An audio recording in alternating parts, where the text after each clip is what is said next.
Hi all, welcome to the second video tutorial of XPATH. If you have not watched the first part of XPATH video, then I will recommend you to go and watch it. Link is given in the description. So we have already discussed about what XPATH is and how many types of XPATH are there, what is the difference between absolute and relative XPath, and what is the syntax for writing relative XPath. So today I will show you how to write advanced XPath and how to write XPath, common XPath. Okay, so we can take this application under test. So basically this is the demo application of Sauce Labs. Okay, so for example, I want to write XPath for this particular username. Okay, so I can inspect this, right? So if you inspect this, it has like ID, name, and it has class also. Okay, suppose this particular uh, web element doesn't have any ID or name or class name, then how to write? Okay, so I will tell you a very simple way. So basically we have to find parent or ancestor of this particular web element. Okay, so if you do mouse over, you can see this is like login box, right? So I can start from here. Okay, so just write Control F, then I can write double slash because relative XPath always starts from double slash, right? So I can write div at the rate class is equal to login box.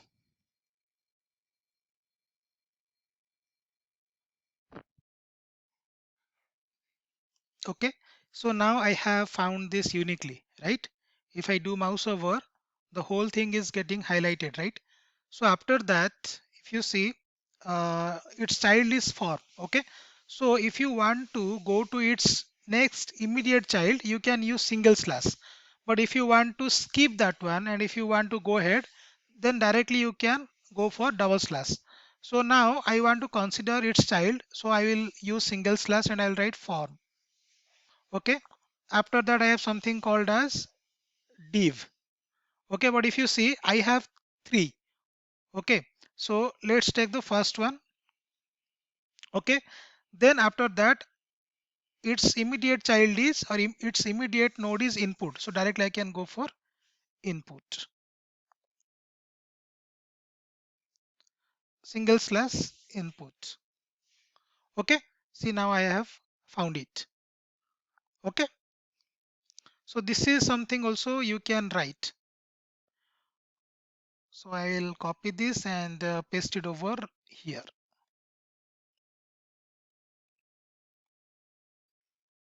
Okay, so always remember, single slash you can use if you want to go to the immediate next node, but if you want to skip it, then you can use double slash. I will show you that one. For example, I don't want to write form over here directly. I can go to this div. After that I will go to this input. Okay, so in that case, if I remove this, right, it will not work, right? Because this div is not immediate next node of this div.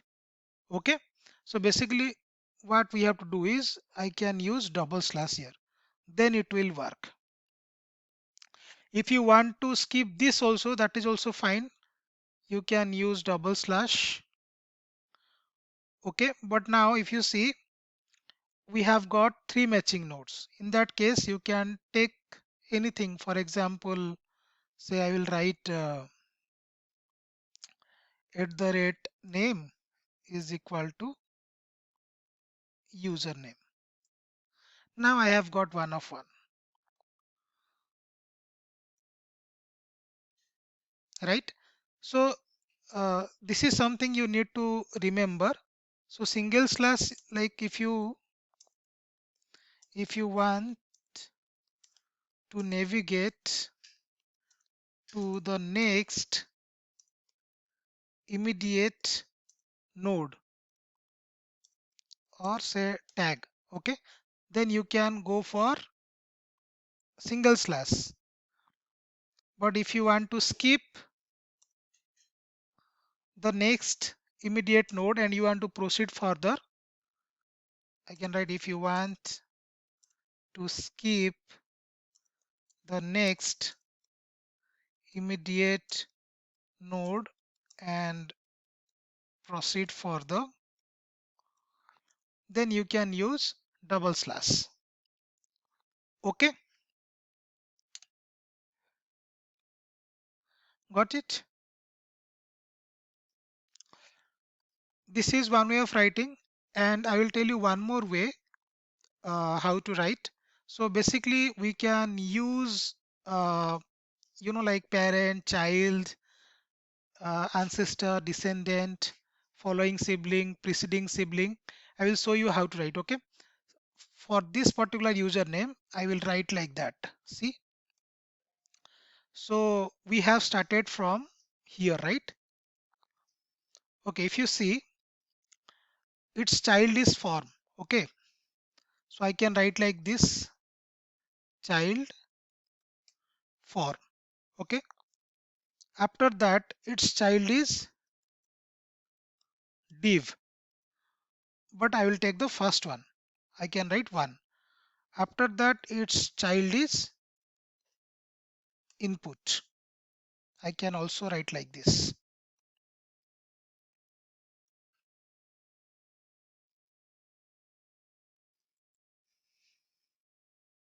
Okay, so you can write like this or you can also write like this.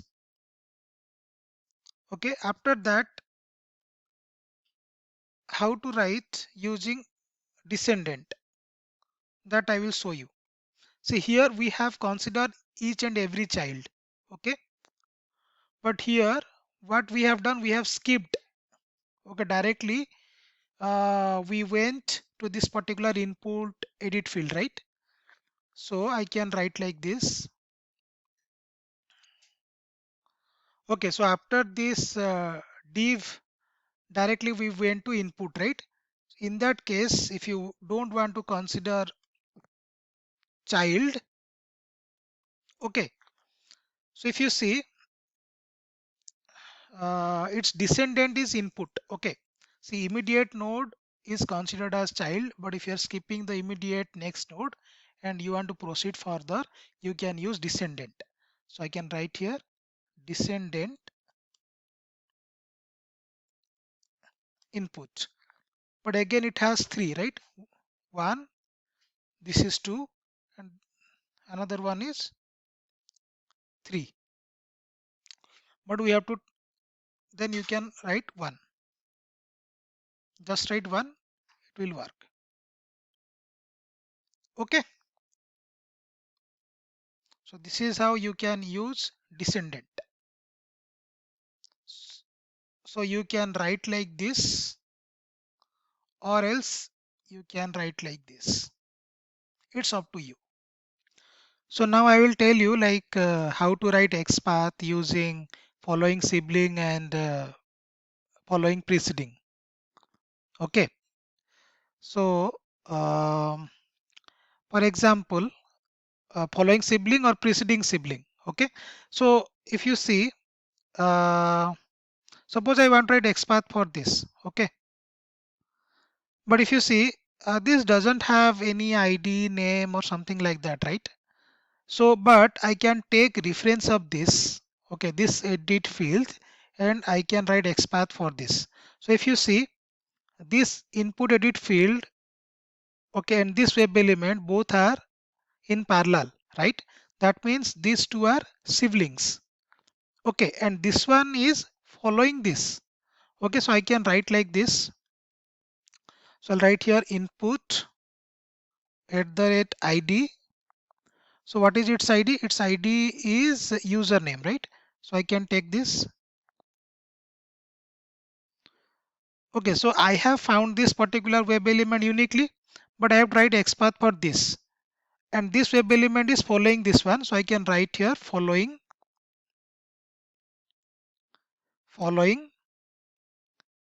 sibling. And what is its tag name? Its tag name is SVG. Okay, following sibling SPG.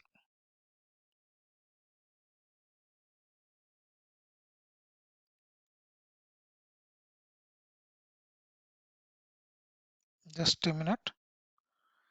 Right here star. Okay.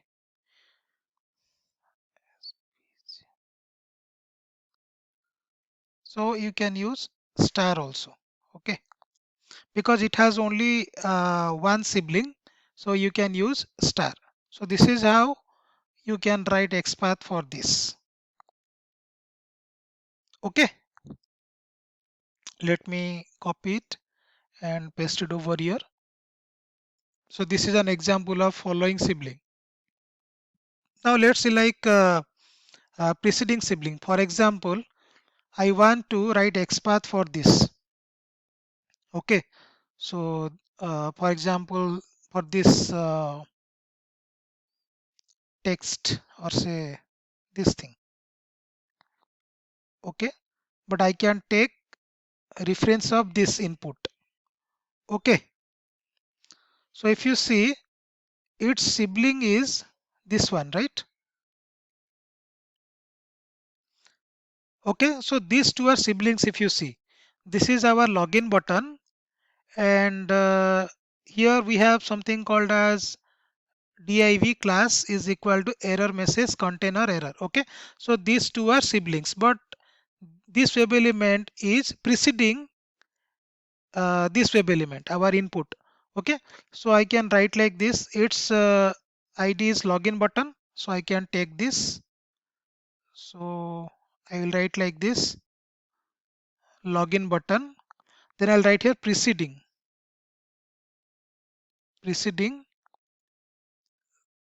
sibling div.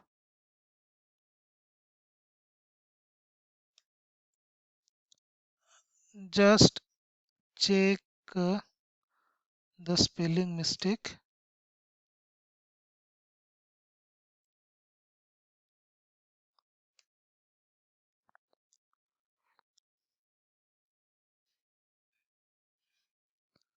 Div.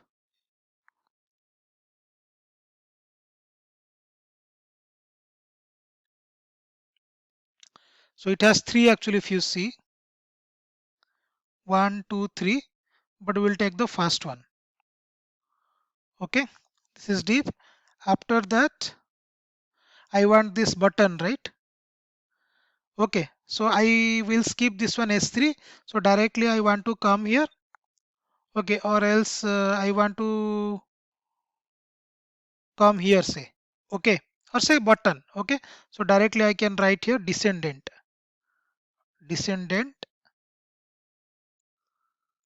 button. Okay, so see, I have found this button. Okay,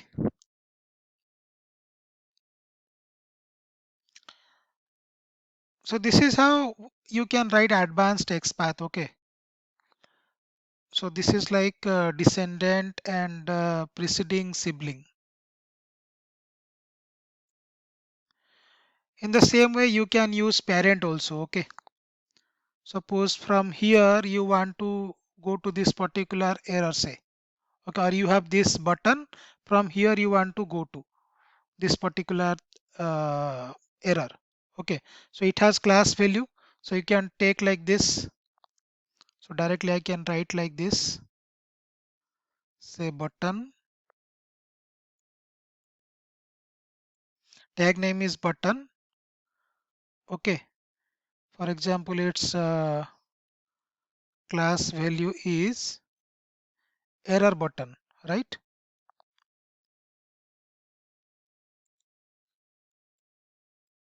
And its parent is h3. See, I have found this uniquely. So this is how you can write advanced XPath. I hope you found this video informative. Thank you for watching this.